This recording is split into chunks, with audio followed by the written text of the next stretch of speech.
Hello everyone, welcome to Yellow Pages Nursing. In today's video, we will be discussing about a very important topic, hypovolemic shock. Before entering into the session, if you have not subscribed our channel, please subscribe our channel and do not forget to hit the bell icon to receive instant notifications. Let's get into the session. What do you mean by hypovolemic shock? Hypo is decreased, volume is fluid, and EMIC stands for blood. Hypovolemic shock is defined as a decrease in the intravascular blood volume to such an extent that effective tissue perfusion cannot be maintained. Loss of 1/5 or more of the normal blood volume produces hypovolemic shock. Because of reduction in the intravascular volume, there is no oxygen delivery, which causes absence of aerobic metabolism, and therefore it leads to cell death. Next, let's discuss about the causes of hypovolemic shock. First comes external blood loss, which may be due to hemorrhage as a result of trauma to major vessels, post-surgery, bleeding disorder, and loss of plasma due to severe burns, and loss of fluid due to perspiration, diuresis, vomiting. Next one is internal blood loss, which may be due to hemorrhage caused by closed fracture. Next is loss of plasma or fluids, which may be due to third space shifting, that is ascites. The other way the cause is differentiated as hemorrhagic and non-hemorrhagic. Hemorrhagic shock is caused by external hemorrhage, which may be due to trauma, hematoma. Internal hemorrhage, which may be due to gastrointestinal bleeding, hemothorax, and non-hemorrhagic, which may be external caused by vomiting, diarrhea, burns, and internal, which may be due to third space shifting in case of ascites. Next, let's discuss about the site of fluid loss. This includes skin, GI tract, kidneys, intravascular fluid loss to extravascular space. In skin, the fluid loss may be due to thermal or chemical burn, sweating from excessive heat exposure. And in GI tract, the loss may be due to vomiting or diarrhea. In kidneys, the fluid loss may be due to diabetes mellitus or insipidus, adrenal insufficiency, salt-losing nephritis, use of potent diuretics.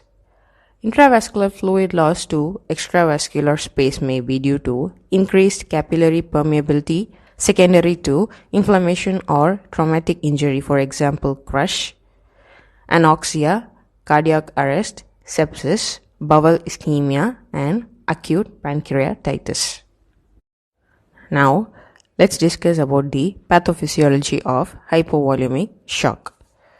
The major reason is decrease in the blood volume of intravascular system. This causes decreased amount of venous return to the heart, that is, the amount of blood draining back to the heart, which causes decreased preload. Preload is nothing but the amount the ventricle stretches after it gets filled with blood.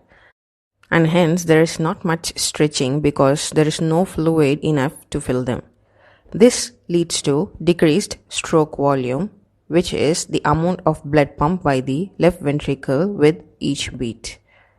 Therefore, the overall blood pumped by the heart per minute also decreases, that is, there is decrease in the cardiac output.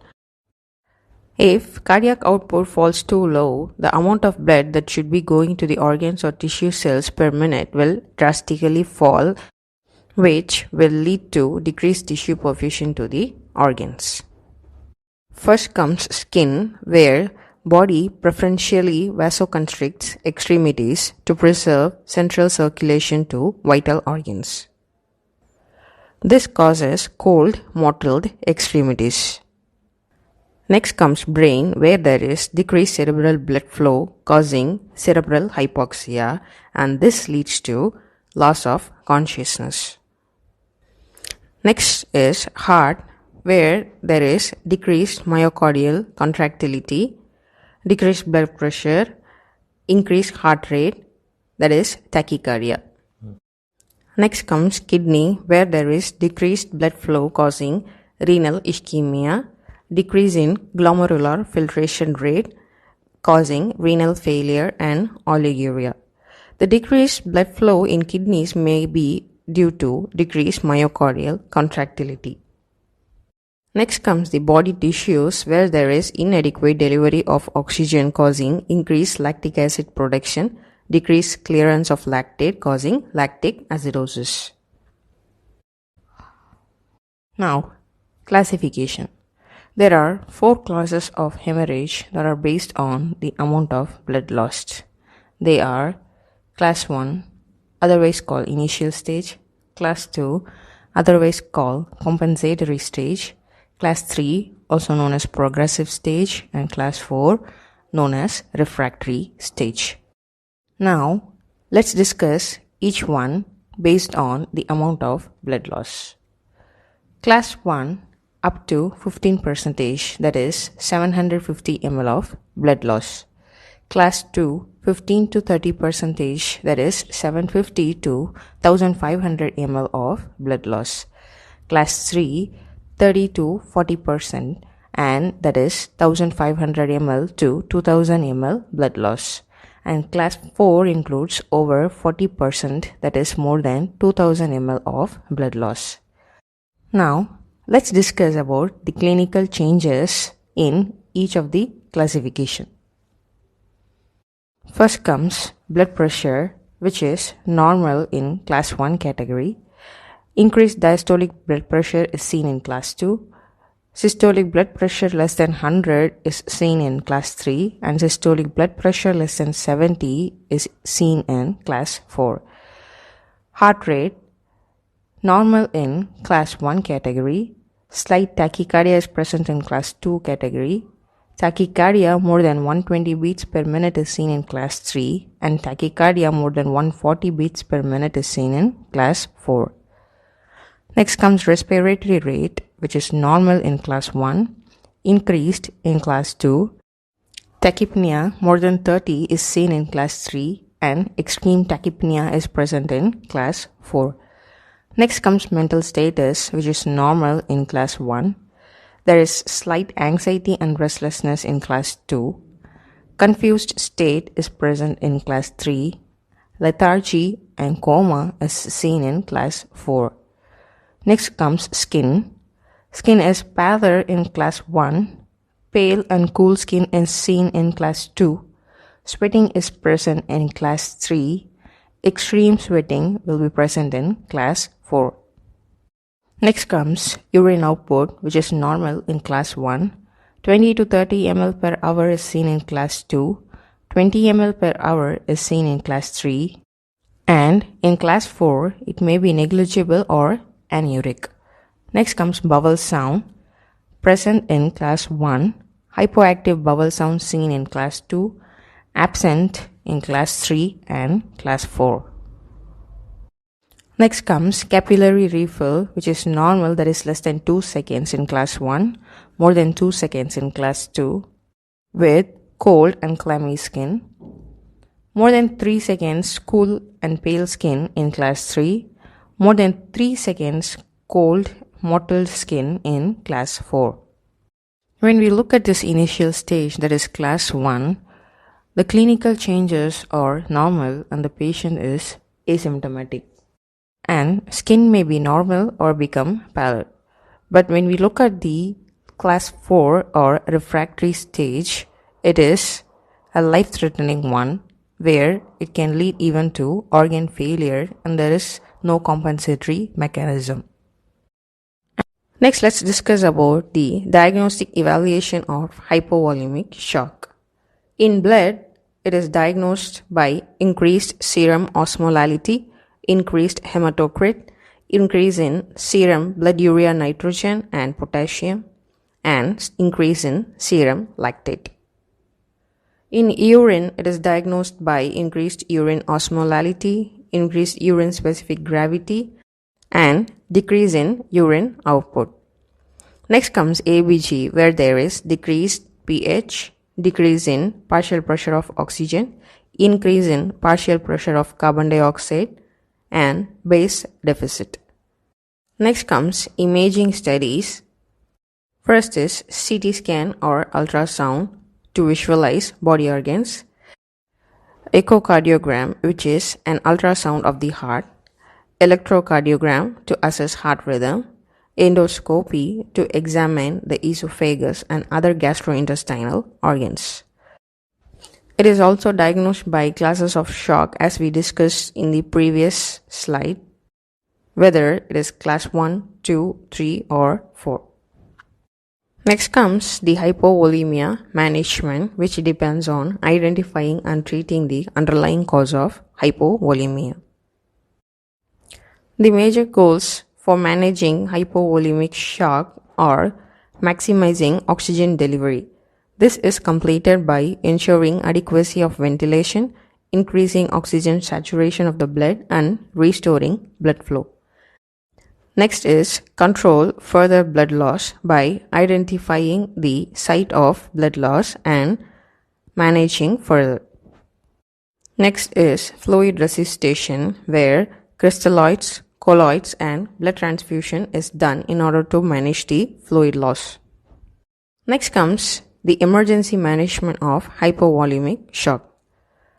Establish patent airway, ensure adequate ventilation and oxygenation, secure venous access with large bore cannula, control any external bleeding by applying direct pressure, intravenous fluid administration to replace the lost fluid, place the patient in modified Trendelenburg position, that is, feet at 45 degree and head flat, which will increase venous return to heart and cardiac output. Next comes fluid resuscitation for hypovolemic shock. For hemorrhagic shock, crystalloid solutions are given for intravascular volume replenishment, that is typically isotonic, example 0.9% saline or Ringer lactate. Adults are given 1 liter of crystalloid, 20 ml per kilogram in case of children. Next is colloid solutions, example hydroxyethyl starch, albumin, dextrans, also effective for volume replacement during major hemorrhage. Next is blood transfusion, that is packed red blood cells, platelets and fresh frozen plasma.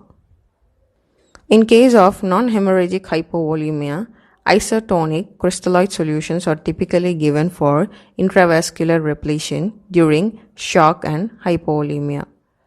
Patients with dehydration and adequate circulatory volume typically have a free water deficit, and hypotonic solutions given are 5% dextrose in water and 0.45% saline. Medication management includes vasoactive drugs that prevent cardiac failure. Insulin is administered if dehydration is secondary to hyperglycemia. Desmopressin is administered for diabetes insipidus. Antidiarrheal drugs if dehydration is due to diarrhea, and antiemetics if the cause of diarrhea is vomiting. Next comes nursing management of hypovolemia. Monitoring hemodynamic status, vital signs, body weight, intake and output chart, skin turgor and mucosa, mental status, capillary refill, electrolyte level, ABG, and check the signs of fluid overload, that is lung crackles, edema, jugular venous distension. The nursing diagnosis includes fluid volume deficit related to electrolyte and acid-base imbalances, fluid shifts, edema or effusion, trauma, vomiting, bleeding and diarrhea, etc. Possibly evidenced by capillary refill greater than 3 seconds, changes in the level of consciousness, cool clammy skin, and decreased skin turgor. So this is all about today's video regarding hypovolemic shock and its management. If you find this video useful, please like it and subscribe it, and do not forget to hit the bell icon to receive instant notifications. Thanks for watching and have a nice day.